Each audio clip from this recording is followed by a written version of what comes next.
সুপ্রভাত, শুভ সকাল বন্ধুরা, কেমন আছো? আশা করি সবাই ভীষণ ভালো আছো। আজকে হলো অন্নপূর্ণা পুজো, আমাদের মা এসে গেছেন জানো। আর এই দেখো এখানে সব প্রস্তুতি চলছে ডাইনিংয়ে। এই যে আমার মা, এই যে শাশুড়ি মা, সব চলছে। আর আমি এদিকে টুকটাক করে করছি। এখন গোপালের জামাটা খালি চেঞ্জ করে নেব। আর ঠাকুরের জায়গাটা তোমাদের পরে দেখাচ্ছি। কতটা কি শ্যুট করতে পারবো জানি না, কারণ কোথায় কি আছে না আছে আমি জানি তো। আমাকে সবাই ডাকবে, স্মিতা এদিকে আয়, স্মিতা ওদিকে আসো, এইটা দাও ওটা দাও, সেই জন্য তো এই হচ্ছে ব্যাপার। মানুদি এসে গেছে, মানুদি ভোগের দিকে প্রিপারেশন করেছে, তোমাদের সঙ্গে পরে ইন্ট্রোডিউস করাচ্ছি। আপাতত আমি গোপালকে জামাটা পরিয়ে নিই।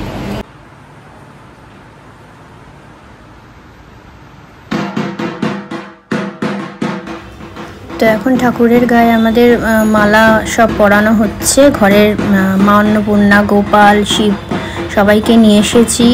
আজকে সবারই পুজো হবে। তো সৌমিক আগের দিনে দেখো কত ফুল মালা নিয়ে এসেছে, কিছু মায়ের গলায় চলে গেছে।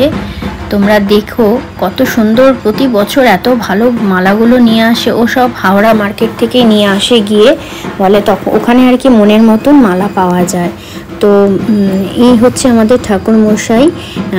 আগে যে পিনাকিদা পুজো করছিলেন, ওনার মানে একটু প্রবলেম হয়ে গেছে, ওনার অসুচ পড়ে গেছে। তা উনি এই গদাধর বাবুকে নিয়ে এসেছেন। ইনি হচ্ছেন তারকেশ্বরের কাছে বাড়ি।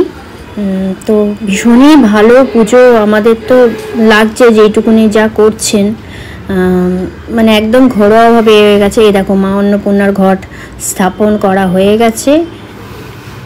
নানা রকম নিয়ম কানুন থাকে তো সেগুলো হচ্ছে। আর এখন ভোলে বাবার ঝুলিতে ভিক্ষা দিচ্ছি, সেই ঠাকুরমশাই মন্ত্র পড়ছেন আর আমি এখানে মন্ত্র পড়তে পড়তে ভোলে বাবার ঝুলির মধ্যে ভিক্ষা দিচ্ছি। তো এগুলো সব আমাদের নিয়ম কানুনের মধ্যেই পড়ে। তা মায়ের গায়ে যে শাড়িটা চড়ে আছে, এই শাড়িটি আমি দিয়েছি মাকে, আর একটি ছাপা শাড়ি দিয়েছি। তো আরও তো ধুতি, গামছা এইসব রয়েছে। তো এই গরমের মধ্যে কি কাপড় পরবো ভেবেই পাচ্ছিলাম না। তো এইটাই হাতের সামনে পেলাম, একদম নতুন আর খুবই হালকা। এটা শান্তিপুরি কটন, মানে শান্তিপুর থেকে নিয়ে এসেছে সৌমিক, নিয়ে এসেছিল। তা আমার পরা হয়নি, সৌমিক বললো এটাই পরো, ভালো লাগবে। তো তোমরা পুজোর আয়োজন দেখতে থাকো এবং কীরকম লাগছে সেটা কিন্তু অবশ্যই কমেন্টের মাধ্যমে জানাও। দেখো মাকে কত সুন্দর লাগছে দেখতে এই কাপড় পরে। মায়ের হাতে চালের পাত্র উঠে গেছে। এই যে ঠাকুরের ভোগ আনছি। অ্যাকচুয়ালি রিকনকে ভিডিওটা করতে দিয়েছি, রিকন লম্বা করে করেছে, যেটা আরেকভাবে মোবাইলটা ধরবে সেটা বুঝতে পারেনি। যাই হোক, ও যেইটুকুনি বাচ্চা মানুষ করেছে এটাই অনেক। তোমাদের সামনে তুলে ধরাটা আমার মানে এটাই আর কি লক্ষ্য। তোমরা একটুখানি কষ্ট করে দেখে নিও, যদি কোনো ভুল ত্রুটি হয় অবশ্যই ক্ষমা করো। এই হচ্ছে মায়ের ভোগ, যেটা মানুদি করেছে।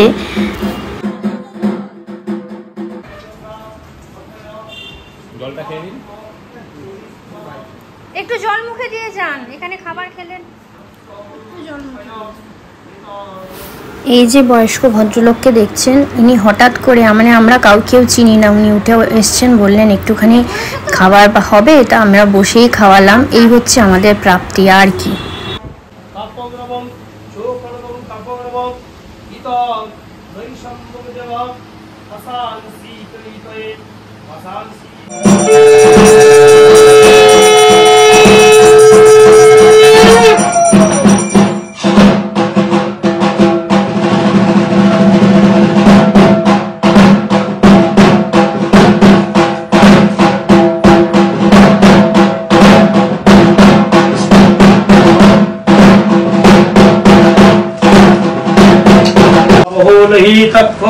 सर्वकर्मणि साधय साधय ओम स्वाम स्वाम ओम भू स्वाहा ओम भुव स्वाहा ओम भू स्वाहा ओम ह्रीं स्वाहा ओम ह्रीं स्वाहा ओम ह्रीं स्वाहा ओम ह्रीं स्वाहा ओम ह्रीं स्वाहा ओम ह्रीं स्वाहा ओम ह्रीं स्वाहा।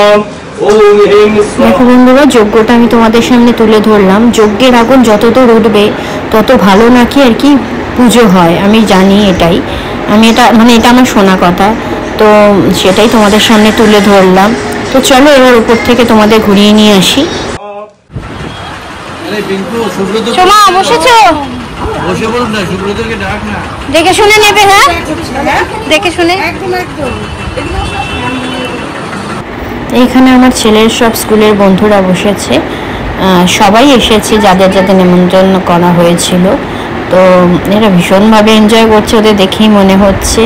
এই এক একটা গেট টুগেদার হলে কি বলতো, মানে স্কুল থেকে আলাদা রকম একটা পরিবেশ সৃষ্টি হয়। তো এরা হচ্ছে আমার পিস্তুত ননদ বসেছে, এই হচ্ছে মাস্তুত দেওরের বউ, ননদ মানে আমার বরের ভাই বোন সব এরা। তো সবাইকে হয়তো আলাদা করে ইন্ডিভিজুয়ালি চেনাতে পারবো না। এই নিয়ে হচ্ছেন মাসি শাশুড়ি, এই হচ্ছে আমার একমাত্র ননদ নীল শাড়ি পরা, এই হচ্ছে আমার একমাত্র ননদ মানে আমার মানে বরের ওপরের জন। তো আমি সবসময় ননদের পেছনে লেগে থাকি। তো এটাই তো আমাদের সম্পর্ক। আমার তো শাশুড়ি মাকে তোমরা চেনো, আর এই হচ্ছে ননদের ননদ। তা এই দিদিভাই মানে প্রথম আসলো। এই হচ্ছে আমার পিস্তুত ননদ, জামাইবাবু সব, এনারাও অনেক কষ্ট করে, সবার পায়ের অবস্থা এখন বয়সকালে তো ভালো না। তো এই হচ্ছে সব বন্ধু বান্ধব, রিকনের স্যার ম্যাম সব একসঙ্গে বসেছে।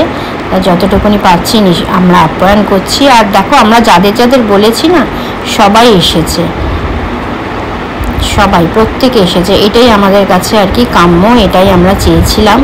আর মায়ের পুজোয় কানে শুনলেই যায়, সেই জন্য সবাই নিমন্ত্রণ রক্ষা করে। আর এই দেখো আমাদের বাড়িটা দেখেছো কত সুন্দর লাগছে দেখতে।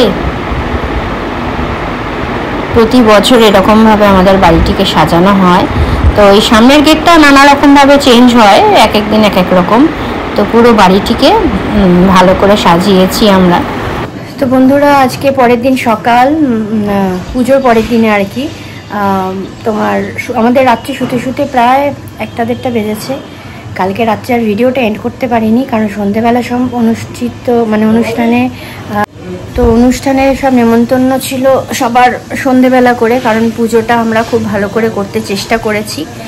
দুপুরবেলা সবাই যদি ঢোকে না, তাহলে পুজোর দিকটা আমরা কনসেন্ট্রেশন করা হয় না। এবার স্বাভাবিক কারণে দেখো, যদি কেউ আসে, তাকে আমি যদি পুজো ঘরেই বসে থাকি, যদি না আপ্যায়ন করি, সে তখন ভাববে যে বাবা বাড়িতে গেলাম কথাই বললো না। কিন্তু পুজো যখন হয় আমি একদম ঠাকুরঘর থেকে উঠতে পারবো না, ওই জন্য চেষ্টা করেছি এই বছরটা রাত্রিবেলা করার জন্য।